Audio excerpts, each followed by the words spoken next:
We're about halfway through August, and for all intents and purposes almost, the crop is about made, but we still have some things to think about. Tom Hoffman joins me this morning, Agronomy Sales Lead with Allied Cooperative in the Marshfield office. And Tom, when you talk to your agronomists and folks out in the field for Allied Cooperative, what are they saying? Things are looking good. Do they see any challenges out there right now? Because everything's good and green that I see. Yeah, I think we have an awful lot of our geography that there is a very good crop in general, and obviously we've had some late moisture here as of late that's really helped it quite a bit.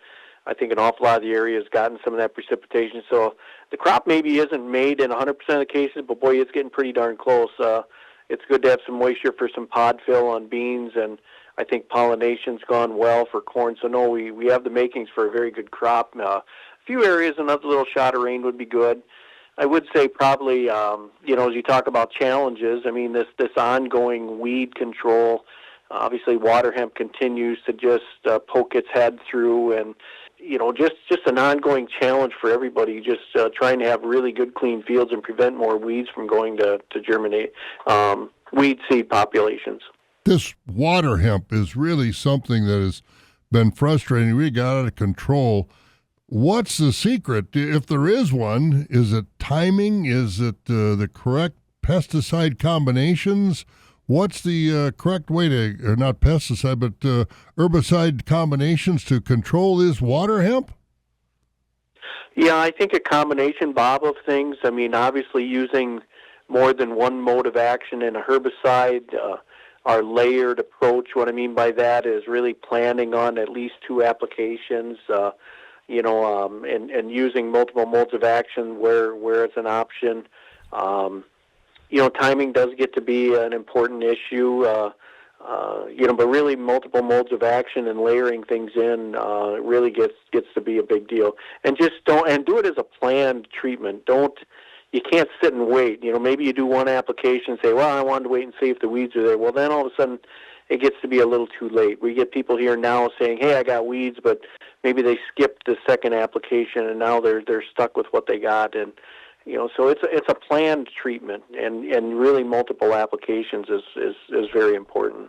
What about this time of the year now, Tom? Is there still time to apply some fungicides for some of these diseases on maybe the corn or some of the challenges we're seeing out there?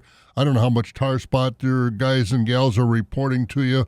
What about fungicide application? Still time if we need it? Yeah, there is still time to be doing something.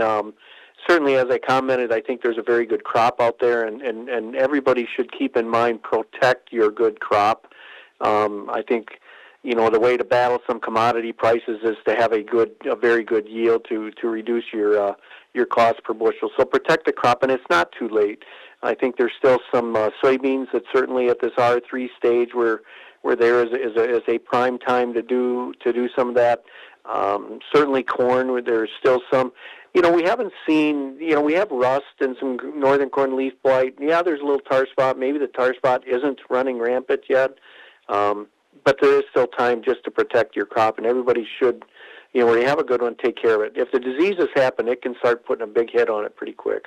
And diseases and insects.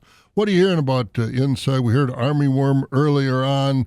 Anything else that has caused a challenge that we should really be on top of here as we get into the middle to the end of August? Yeah, we did have a few pockets where there was some armyworm, and we don't always get that every year, but we had that and plenty enough to treat. They come and can do an awful lot of damage quickly and go. But I don't think the potato leafhoppers haven't been too bad, really. Do we see our typical aphids and plant bugs? I don't know if they've been too much of a threshold in our alfalfa. Japanese beetle seems to keep being an issue everywhere. Has there been enough to treat soybeans? That's hit or miss. It does seem like the common homeowner, whether it be apple trees, flowers, it's amazing how the general public is. The Japanese beetle seems to be bothering that as much as anybody. Yeah, they get on the walls of the house and windows and everything else, and it is frustrating. So I guess, Tom, to kind of wrap it up with a good-looking crop out there, due diligence on the behalf of farmers. Keep an eye on things as we get closer to the harvest. Yeah, keep an eye on things. I mean, just again, protect your crop.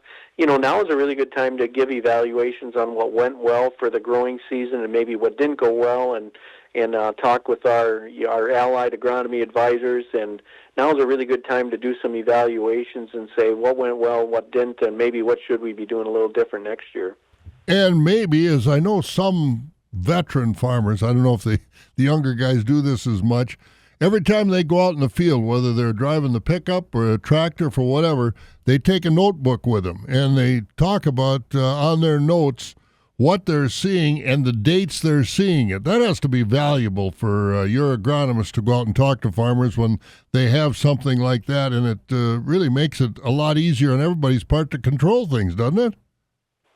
Oh, certainly it does, Bob. You're right. I mean, obviously, when there's good notes, there's good data, good information, it's just easier to make a very sound decision and a profitable decision as they go forward. It really is. I've talked to a lot of guys that they've got some great notes, that's for sure.